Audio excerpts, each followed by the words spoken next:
Have you ever wondered why certain patterns keep recurring in your life, regardless of how much you try to change your circumstances? Today, we are going to explore a universal principle that offers a fascinating explanation for this phenomenon: the law of correspondence. Imagine a mirror. What you see in this mirror is a direct reflection of what stands before it. In the same way, our external reality is a mirror reflecting our internal state. This is the essence of the law of correspondence. It suggests that our outer world is a direct reflection of our inner world, our thoughts, beliefs, and feelings. If we want to change our circumstances, we must first change what's within us. To put it in simpler terms, our life is like a garden. If we plant seeds of love, positivity, and abundance, that's what we'll see blooming around us. But if we sow seeds of doubt, negativity, and scarcity, we'll see those manifest in our external reality. The key to a beautiful garden is not just tending to the flowers, but nurturing the soil they grow in. Now, you may have heard of the phrase, as above, so below, or as within, so without. These phrases are the essence of the law of correspondence. They imply that patterns repeat themselves on all levels of existence. The microcosm reflects the macrocosm and vice versa. What happens in the universe happens in us, and what happens in us happens in the universe. A crucial part of understanding the law of correspondence is realizing the importance of doing the internal work first. It's about clearing the clutter in our minds, challenging our limiting beliefs, and embracing a mindset of abundance and worthiness. Remember, our life is now attracting all that we desire, and we are worthy of it. The law of correspondence is intricately linked to the law of divine oneness, reinforcing the idea that everything in the universe is interconnected and interdependent. To understand this better, let's delve into a story that showcases the law of correspondence in action. Imagine a man named John, who, despite his hard work, always finds himself struggling with financial instability. John was a diligent worker, always on top of his tasks, but no matter how much he toiled, his financial situation never seemed to improve. He often found himself pondering why he couldn't quite break free from this cycle of scarcity. One day, John stumbled upon the law of correspondence. Intrigued, he explored further and discovered that this law suggests our outer world is a reflection of our inner world. It implies that our thoughts, beliefs, and feelings have a significant influence on what manifests in our physical world. John started to connect the dots. He realized that his childhood was filled with phrases like, "we can't afford that," or "money doesn't grow on trees," which had ingrained a sense of financial limitation in him. These beliefs had taken root in his subconscious and were now dictating his reality. Determined to change, John began to work on his inner self.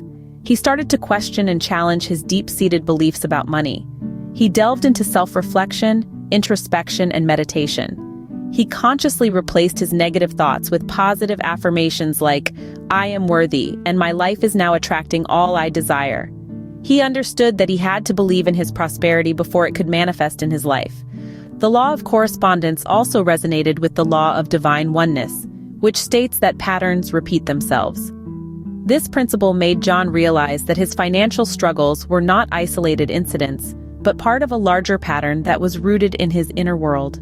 He understood the phrase, "as above, so below, as within, so without." It meant that his internal state of mind and feelings were directly reflected in his external circumstances.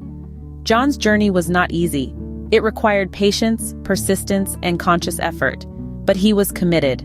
He was ready to break the cycle of financial instability and open himself to abundance. Over time, John started to notice changes. His perspective towards money had shifted, and he no longer saw it as a source of stress, but as a tool for growth and prosperity. He began to notice opportunities he had previously overlooked. His work started to pay off, and slowly but surely, his financial situation started to improve. John's story is a testament to the power of the law of correspondence. By working on his inner self, he was able to change his outer world. His journey shows us that our thoughts, beliefs, and feelings have a profound impact on our physical reality. As John worked on his inner self, he began to see changes in his external world. His finances improved, and he started experiencing abundance. So, what can we learn from John's story? You see, John's experience is a shining example of the law of correspondence at work.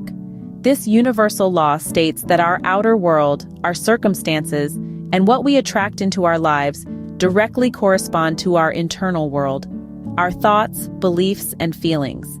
It's the idea that what is happening within us is mirrored in our external world. The law of correspondence is like a cosmic mirror, reflecting back to us what we are feeling and believing inside. It's a law that doesn't judge or discriminate. It simply responds to the energy we're emitting. When John changed his internal world, his external world transformed in response. This law is akin to the saying, "As above, so below, as within, so without." The above and below refer to the spiritual and physical realms, while the within and without signify our inner and outer worlds. This phrase encapsulates the essence of the law of correspondence, signifying that what transpires in our inner world is reflected in our outer world. Now let's dig a little deeper. The law of correspondence is intimately connected with the law of divine oneness. The law of divine oneness states that everything in the universe is interconnected. We're all part of the same cosmic fabric, and our thoughts, feelings, and actions ripple out into the universe, affecting the whole. When we understand this, it becomes clear why our internal world has such a profound impact on our external world. Our inner thoughts and feelings aren't isolated within us. They ripple out, influencing our circumstances and attracting similar energy back to us. Think of it like tuning a radio. If you want to listen to a specific station, you tune your radio to that frequency. In the same way, if you want to attract certain experiences or circumstances into your life, you need to align your thoughts and feelings with the energy of those experiences. John's story beautifully illustrates this. He wanted to attract prosperity into his life, but his inner world was filled with beliefs of scarcity and lack. It wasn't until he changed his internal frequency, shifting his beliefs to align with abundance, that he began to attract prosperity. But remember, this process isn't a one-time event. It's an ongoing journey of inner growth and transformation. It's about continually aligning our thoughts and feelings with what we desire to experience in our outer world. In conclusion, the law of correspondence teaches us that to change our external world, we must first change our internal world.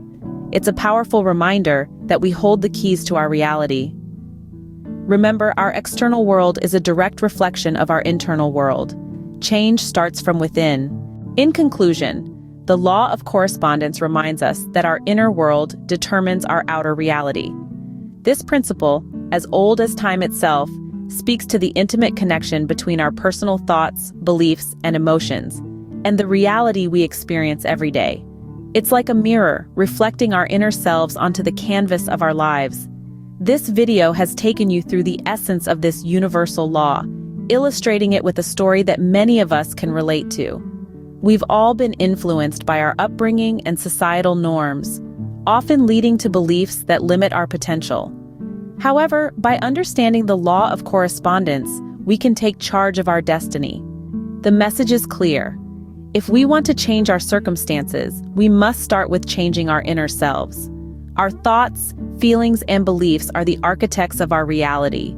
They shape our world in ways we often don't realize, and by altering them, we can manifest our deepest desires.